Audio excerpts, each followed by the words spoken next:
কুষ্টিয়া দৌলতপুরে দৌলতখালী বাজার কমিটির উদ্যোগে বাজারের দোকানদারদের অংশগ্রহণে প্রীতি ফুটবল ম্যাচ অনুষ্ঠিত হয়েছে।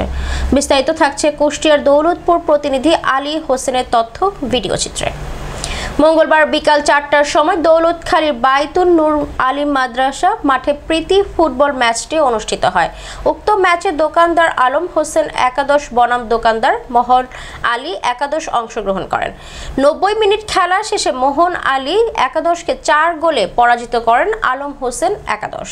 পুরস্কার হিসেবে বিজয়ী দলের হাতে তুলে দেন 2টি ছাগল। এই সময় উপস্থিত ছিলেন বিশিষ্ট ব্যবসায়ী ডাক্তার অলিউল্লাহ, হাফিজুর রহমান, আব্দুল জাহের, রায়হান আলী, সাংবাদিক আসানুল হক, মিলন হোসেন, জিয়ারুল ইসলাম।